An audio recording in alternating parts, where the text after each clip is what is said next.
Necrosis. Guys, let's see y'all. I have my unifi access point and my edge switch in. And I'm going to make 2 separate videos trying to set them up. This is what I'm going to set up first, because I've done one of these before for the home network, and I like it. It's the unifi access point by Ubiquiti, the APAC Lite. This isn't really an unboxing video or anything like that. So I'm going to go ahead and open it, just take a look at what is inside. I'm going to cut the video, connect it, and then the rest of this video is going to involve messing with stuff on the machine to set it up. We have our actual access point. It only comes in white, which is not exactly a color I'm the most fond of. It just doesn't match the rest of my room. They do look a lot like smoke detectors. I guess that's one way to fool people into thinking you have smoke detectors when you don't. That, or you can convince people your smoke detectors have Wi-Fi. This is the remaining piece of the puzzle. This is a PoE switch. That means power over Ethernet. Now, I cheaped out for the $200 switch, not the $400 switch with the PoE. So it has to utilize one of these PoE injectors that it comes with. And my understanding is that when you order a single unit, they will come with one. It's like the 5-packs and stuff that may not. So if you buy these, double check what the injector is designed for. The power goes into the block here, and it has 2 Ethernet ports. And this will connect into the access point to feed it power, and then the other one to connect to the network. An extra unnecessary step, perhaps, but we're talking stuff intended more for enterprise deployments, which would be PoE. You don't want to have a single fucking outlet for every single access point. It would be a mess. Interestingly enough, it didn't seem to come with any Ethernet cables. I'm glad I've got a bunch. Installation requirements, Cat 5 or 6 cable. What if I want to use Cat 7? I'm going to go ahead and connect all this stuff up, plug it into my current switch, and we will go from there. Everything else from here involves using the unifi controller, which I have not downloaded or set up or anything. So this link, it should no longer work. I completely disconnected the old access point that I was using. Bingo. So step 1 with the unifi stuff is Googling unifi controller. There's the link to their downloads. Unifi controller for Windows software. This is what we want. And we're going to utilize my administration virtual machine because it's convenient for exactly purposes like this. I will be able to run the controller on a server. And at first, when I was setting this up for my roommate, I thought it was the stupidest fucking thing. What really was the problem was he uses Linux, and we couldn't get the shit to work. If you're going to use Linux, you should probably know how to use it if it's going to be your desktop. Fair enough, right? No, apparently not. Whatever. And there is like Linux, Mac, and I think some Android thing. I never got the Android thing working either. We were trying that as an alternative. Ultimately, I had to install a virtual machine running Windows 10 in his stupid Linux thing and bridging the network connection so that I could get into the damn thing. It was a pain in the butt. I thought it was just, why not just give me a damn web user interface? And that would have been perfect, right? Okay, this application requires Java. Okay, looks like just installing the 64-bit Java was enough, so that's good. I'm going to show you a cool little trick for dealing with some of the BS that comes with Java and a few other things. It's called auto runs. So I'm going to run it real quick here, and the reason is to get rid of the Java auto start stuff. I don't need it constantly checking for updates and crap, and you can see right there, just typing Java in the filter. There's an entry here, Java update scheduler. Untick. Done. Careful with this program, you can break your computer too. Don't ask me how I know.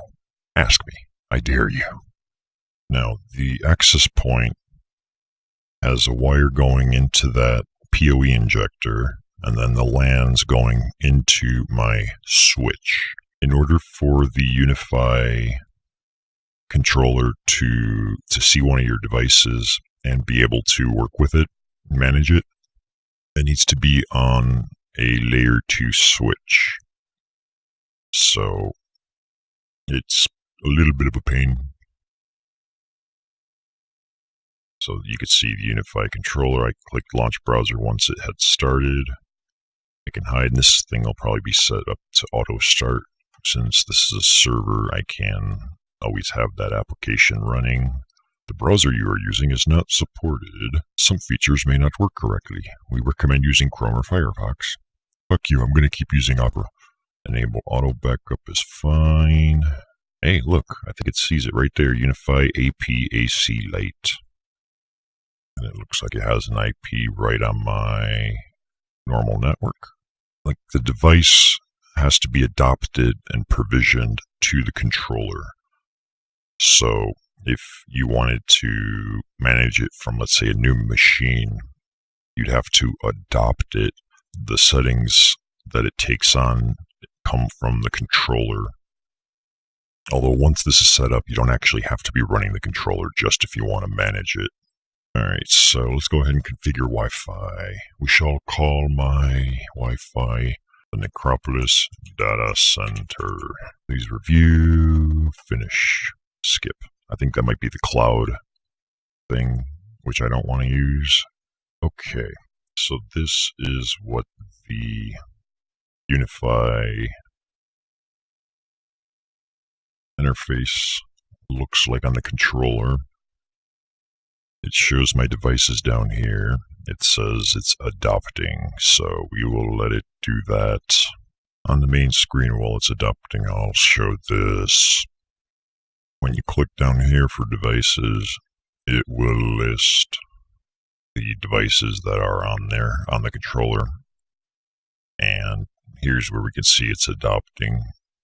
This is also where, if there's an update, it will have a button you can click, and I would presume, unless these come pre-flashed with the latest firmware, it will require updating.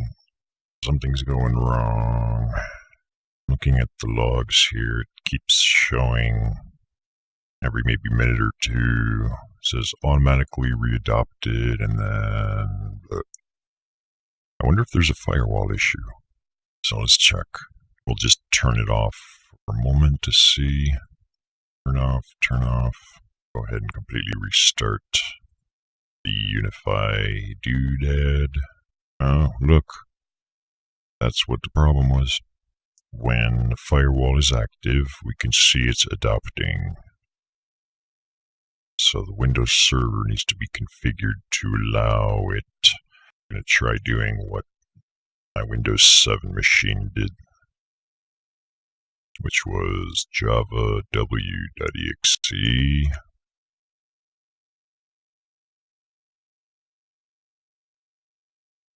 I don't remember which one we're on here right now. It should be private, but hey, look, success. Okay, first hurdle overcome. So we are now adopted. I see WLAN. Is it on my phone? It is the Necropolis Data Center Wi-Fi. Instead, I'm going to click down here to the device, and you can see it's connected.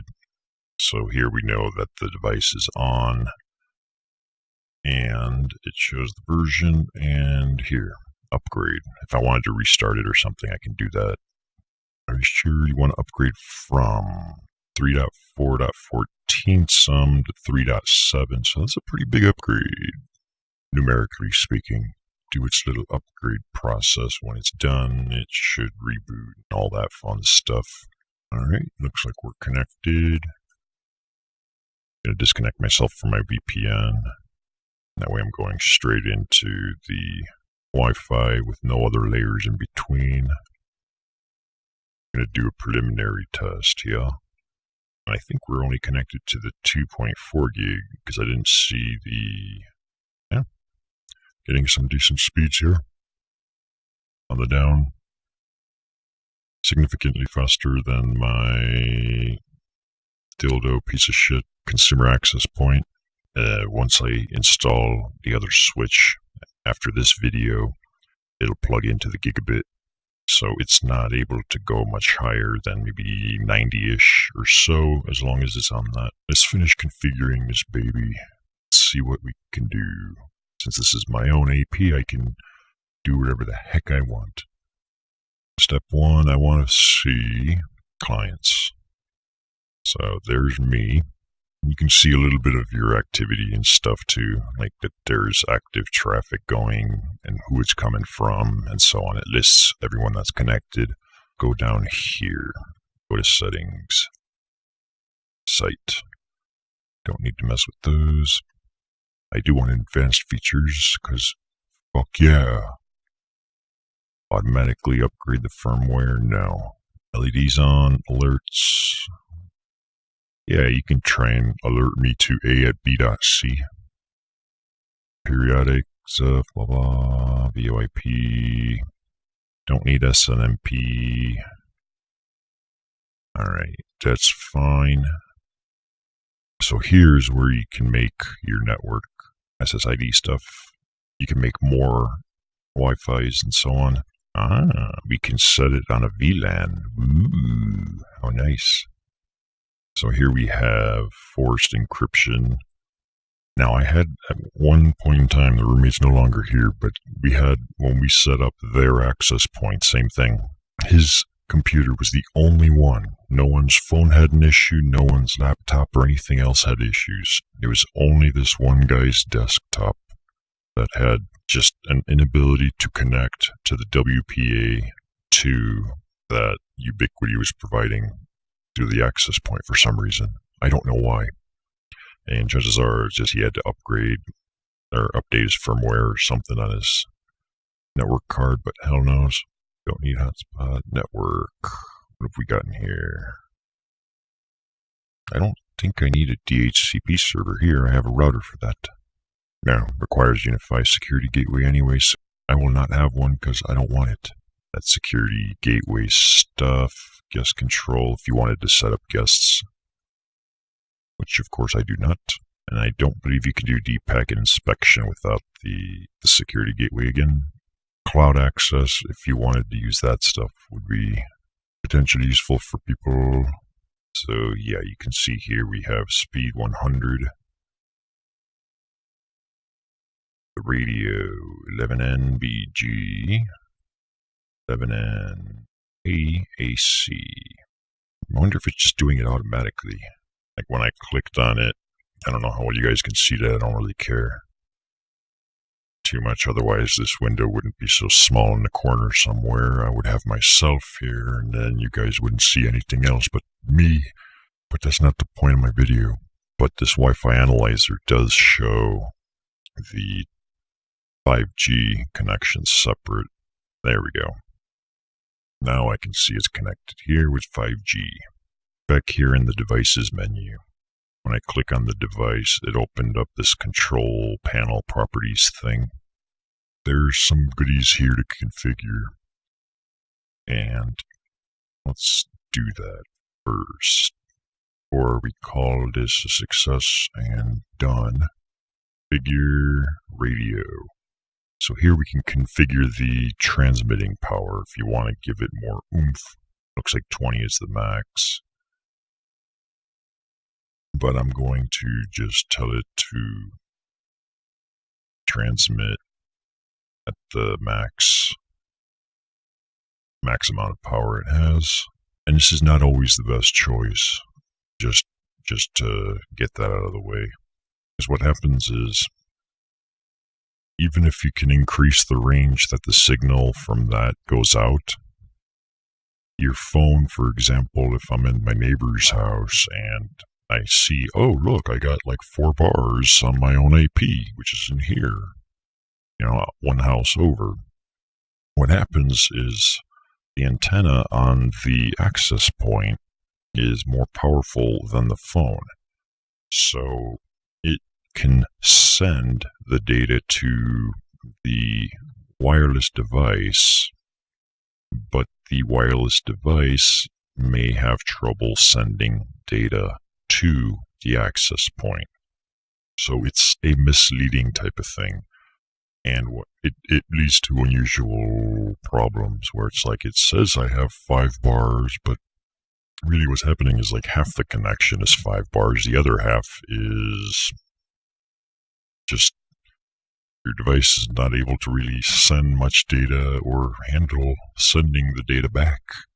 So the communication doesn't work very well and it gets difficult to troubleshoot. So keep that kind of thing in mind too.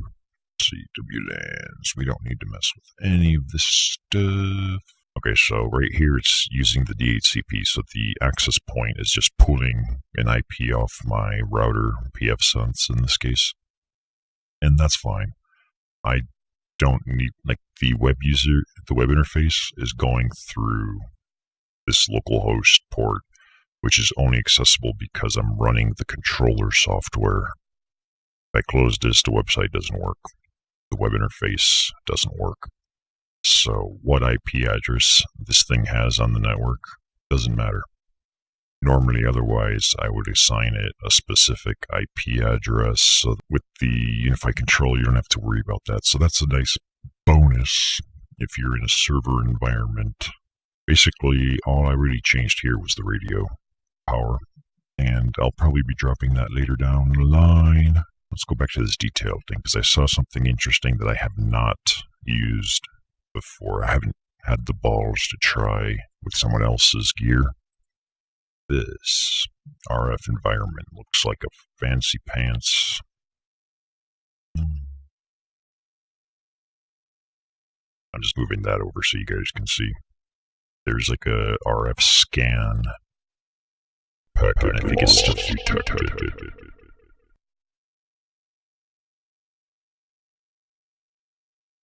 And I think it's designed to find like the optimum settings as far as your physical Wi-Fi surroundings go. So let's try it. RF scan. Are you sure you want to trigger an RF scan? A scan may take more than 5 minutes. All clients using this AP would be disconnected and the AP would be offline for the duration of the scan. That's why I didn't have the balls to do it on their network. Not really sure what it'll do after that. There isn't much else that I need to do other than change my passwords around and stuff, and that's about it. If you had more access points, they would all be integratable through this. And that's one of the strong things of these unifi access points is, okay, so I let that run for a few minutes. I just came back. Looks like it has some information in here. And I can see like channel 106 has more interference than some of the other ones. I'll just call it here. All I have left with this is to set a much more complicated password. And that's really it. If you wanted to set up a guest network, like Wi-Fi access, you could. And I will not, because I don't like sharing